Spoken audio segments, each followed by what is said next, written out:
I wish to express my frustration along with the other members of this committee for not being able to ask questions to our resource speakers from the office of the OVP. I just hope that they realize that the committee is providing them an ample due process, an avenue for them to be able to refute, to belie the findings that we have established already. But they prefer not attending the hearing rather than giving their due explanation to all the issues which have been raised already. Mr. Chair, after the last hearing of the Committee on Blue Ribbon, the Vice President held a press conference, although apparently she did not address squarely the findings that we have established already. Among others is the huge cost of rentals for the safe houses, most especially the 16 million confidential fund that was used in 11 days for the safe houses.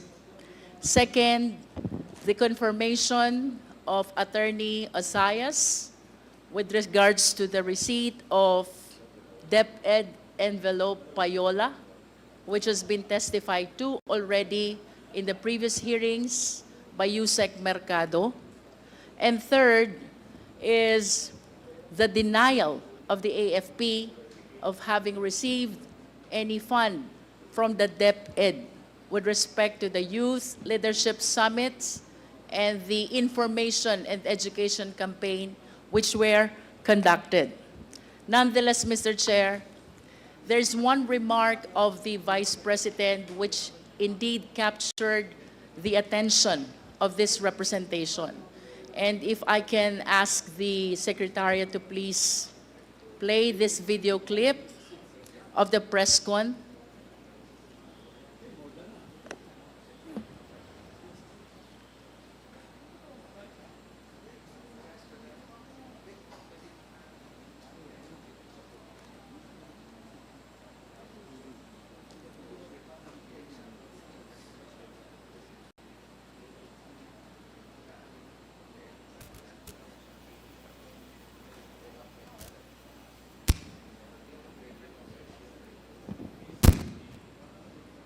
Since we're having some technical problem, let me share with you what she said during that press con.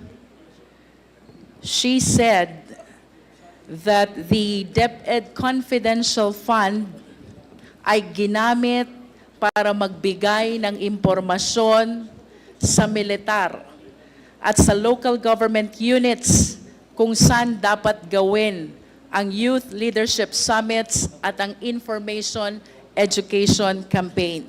First of all, Mr. Chair, I find it really strange.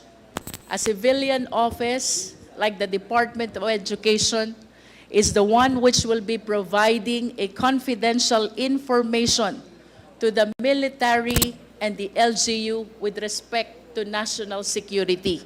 Hindi po ba baligtad ito, Mr. Chair, because it is indeed the mandate of the AFP to promote and secure the national security and interest of our country.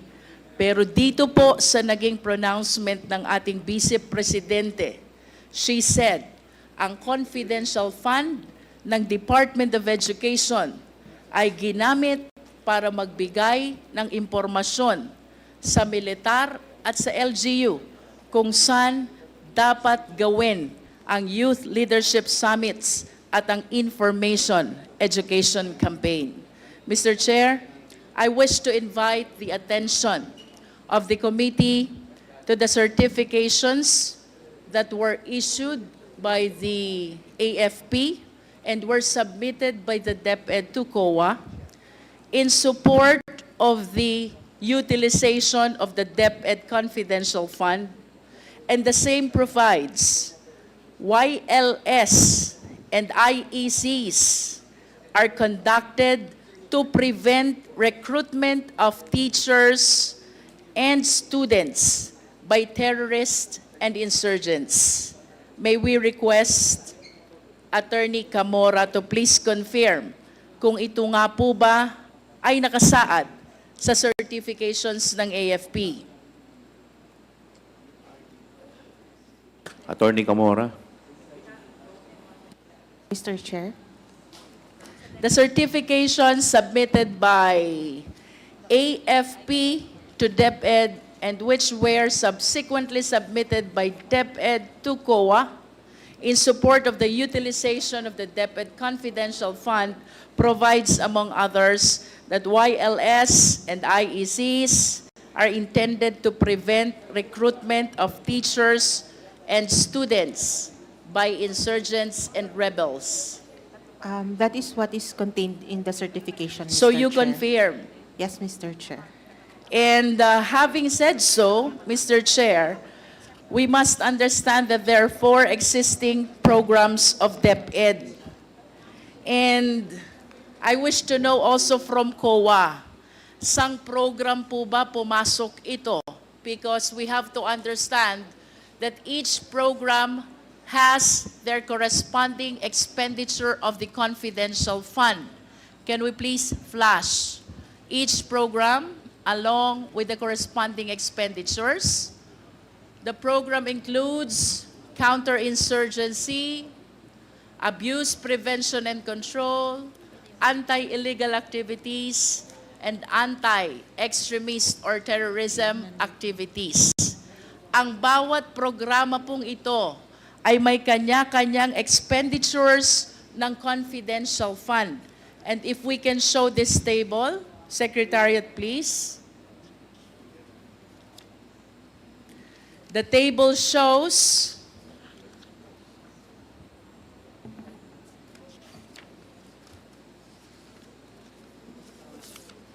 that for counterinsurgency program, first quarter, DepEd spent 2 million, and second quarter, DepEd spent 2,050,000.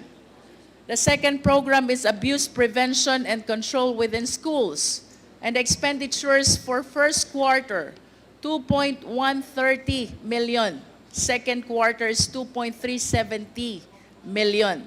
Anti-illegal activities, first quarter, 1.5 million, and second quarter, 1.7 million. And for anti-extremism, first quarter, 1.8 million, and second quarter, 1.8 million. I understand, Mr. Chair, that the YLS and the education information campaign has to fall in any of these programs. And considering the purpose that was indicated in the certification submitted to COA, I wish to believe na ito pong mga YLS na to at IECs na to ay part ng counter-insurgency program. Tama po ba ito, Attorney Camora? Tama po, Mr. Chair. And having said that, Attorney Camora, ang total expenditures po for the counter-insurgency program is only 4,050,000 pesos, when the amount utilized is 15,540,000 pesos. Mayroon pong nawawala 10,490,000 pesos. Saan po kaya napunta itong diferensya ng nasabing amount? Mr. Chair, we considered the entirety since ang sabi naman po, focus on protecting the schools and the youth from physical harm, criminalities, terrorism, and drug abuse. So, hindi na lang po siya sa counter-insurgency. Mr. Chair, is it the intention of Attorney Camora to consider that the entire amount utilized, that is 15,040,000, were spent in all these 4 programs of DepEd? Is that what you are trying to say, Attorney Camora? The fund was used for the payment of rewards po in relation to these 4 programs. Yes, So, but there are opo. 4 programs of the DepEd under which the utilization must fall. Kaya ang tanong ko po sa inyo kanina, when the certification provides that YLS and IECs are conducted to prevent recruitment of teachers and students by extremists and terrorists, ito po ba ay tamang nasa ilalim ng counterinsurgency program? Yes, Mr. Chair. Because if so, since most of the expenses, or I should say all, of the 15,540,000 was utilized for this YLS and IECs, ang napapaloob pong expenditures for counterinsurgency program is only 4,050,000. Hinahanap ko po, Attorney Camora, saan po napunta yung 10,490,000? Ayun nga po. Actually, binase din po namin sa certification na they've made mention that it is to protect the schools and the students from physical harm, criminalities, terrorism, which is one of the, and drug abuse po. So, Then why did they not indicate those purposes in the certifications? it's on the certification po. I'm reading from the certification po. The certification provide for prevention of recruitment by the terrorists and rebels. Am I correct, Attorney? Yes, Mr. Chair. Ano pa po bang ibang purpose ang nakasaad sa certification? Mayroon pa po bang ibang purpose? Nakalagay po kasi, also because of this exchange of information, we were able to perform our civil military combat and intelligence operations in our AOR with focus on protecting the schools, their students, and the youth from physical harm, criminalities, terrorism, and drug abuse. So from your point of view, Attorney Tamora, saang program po ba napapaloob itong YLS at IECs? Sa anti-insurgency. If you are saying that this falls under the anti-insurgency program, ano naman pong activities kaya ang kinonduct ng DepEd in line with their abuse prevention, anti-illegal activities, and anti-extremism?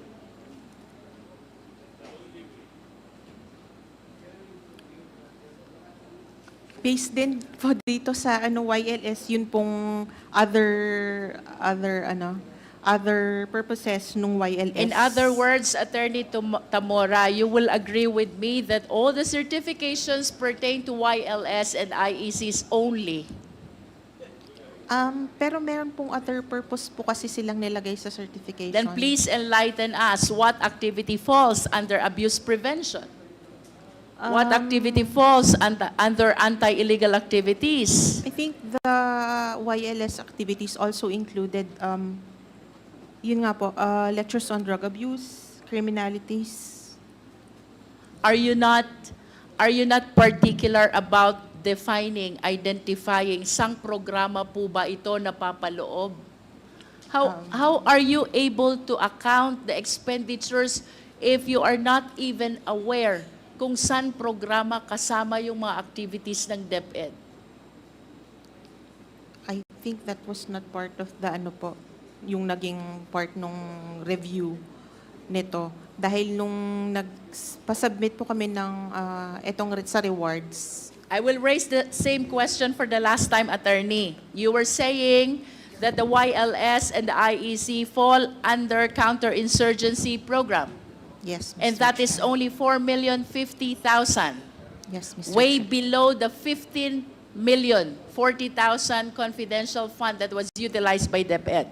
What therefore are the activities that fall under abuse prevention first?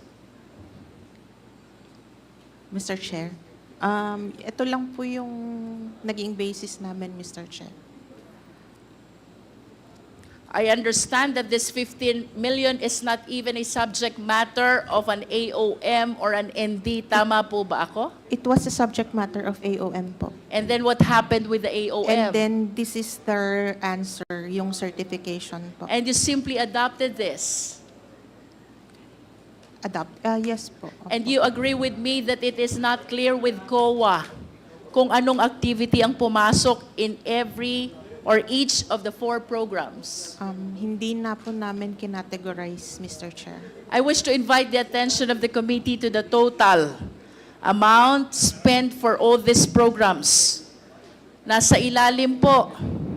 First quarter is 7.5 and then second quarter is 8.31. How can you give us a clear presentation on how this 15 million was utilized if you could not identify under which program every activity falls?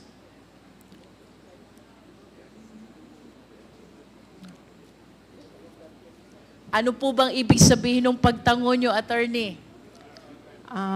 Yun po, hindi po na-consider nung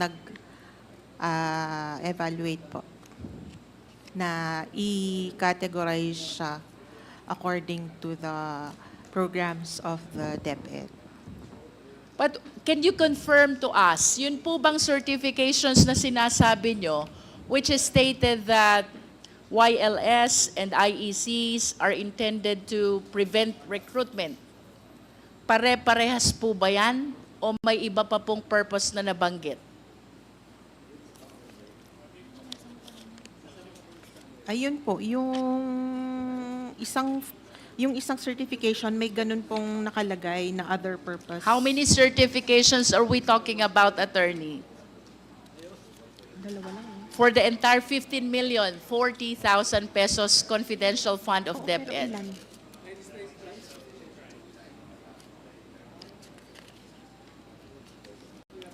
Mr. Chair, dalawa lang po.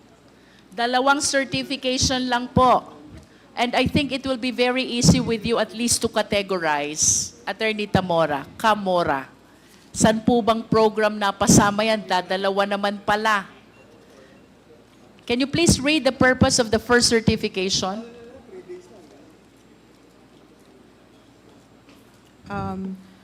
These combined activities benefited 1,300 participants for the YLS and 8,754 students for the IEC. These collaborative efforts with the DepEd, Region 1 NICA, Regional Office 1, and OPAPRU were conducted to insulate the students from exploitation by the communist terrorist groups and inform them of the ills of terrorism and communism.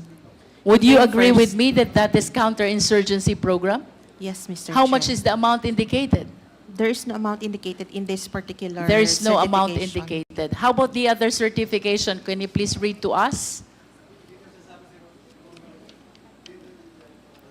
Only the first purpose po. Kasi, Mr. Chair, there is a second purpose in this one. What which is the second purpose? Yung verse po na binasa ko na about criminalities, terrorism, and drug abuse. And then, Is there any third and fourth purposes?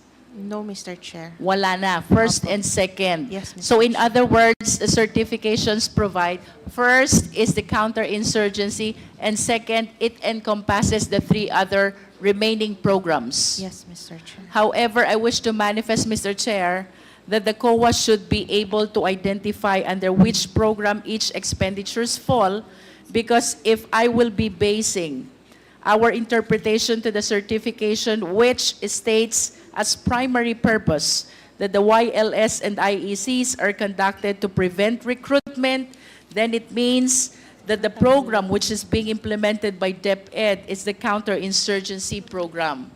And considering that the amount which was spent for this program is only 4,050,000, I wish to be enlightened, magkano kaya yung nagastos for the abuse prevention, magkano kaya ang nagastos para sa anti-illegal activities, at magkano kaya ang nagastos para sa anti-extremism. It is my humble submission, Mr. Chair, that the COA should be able to identify this, to be able to give a clear presentation and account of the public funds which were utilized by the Office of the Department of Education. Mr. Chair, moving to my second observation, the DepEd Confidential Fund, according to the Vice President, was used to obtain information where military and LGU should hold the YLS and IEC. Again, I find this strange, na baligtad na po, because the office which has the mandate on addressing the national security and interest is the AFP, the Office of the National Defense. So I wish to believe that matters concerning national security ay mas marami pong information ang DND compared to the Department of Education. But strangely, ang nakasaad po dito, ang confidential fund ng DepEd ay ginagamit para makakuha ng impormasyon at masabihan ang military kasama na ang LGU saan kayo magko-conduct ng Youth Leadership Summits at Information Education Campaign. Nonetheless, Mr. Chair, I wish to believe na dapat mayroon pong correlation ang source ng information at ang site or recipient ng YLS and IEC. Can we request the Secretariat to please flash the graph, the pie?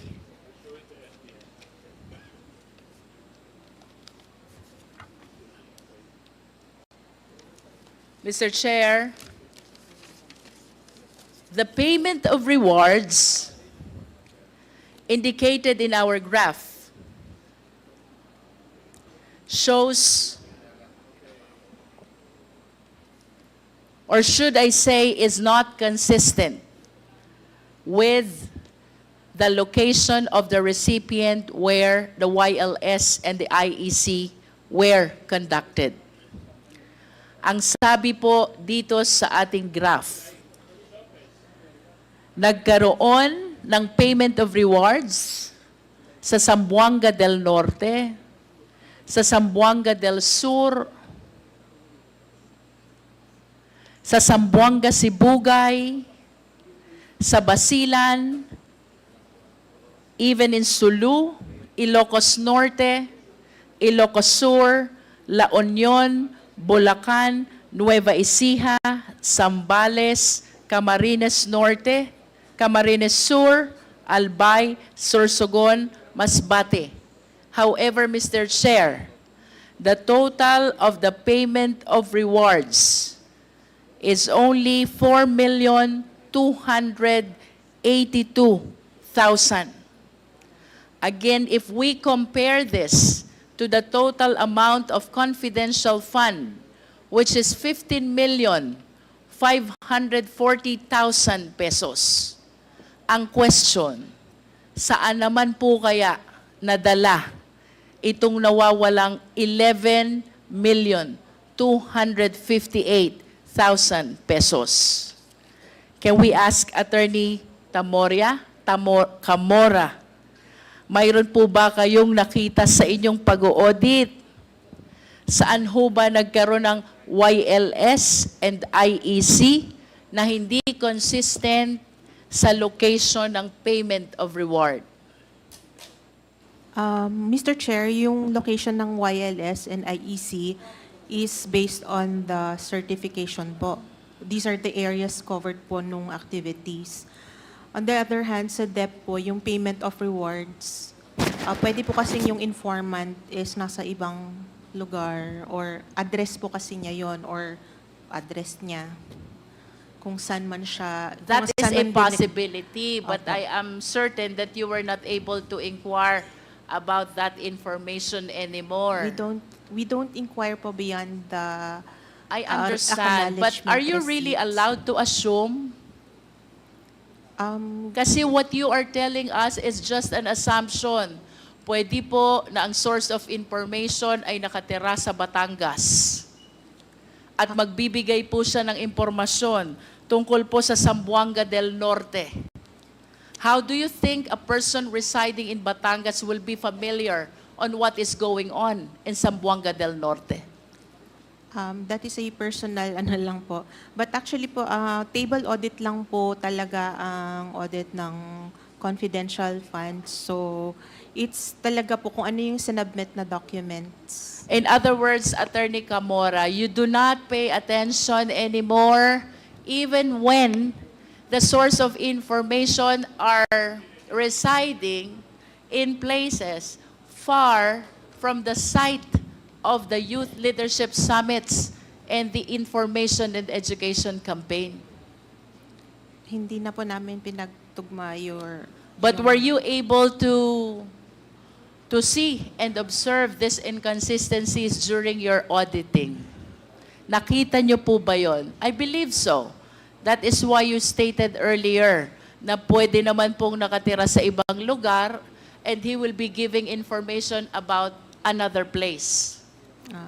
Yes, Mr. Chair. But You observe it during the auditing, but you did not conduct any further inquiry as to the correlation between the source of the information and the recipient or the location of the recipient of the YLS and the IECs.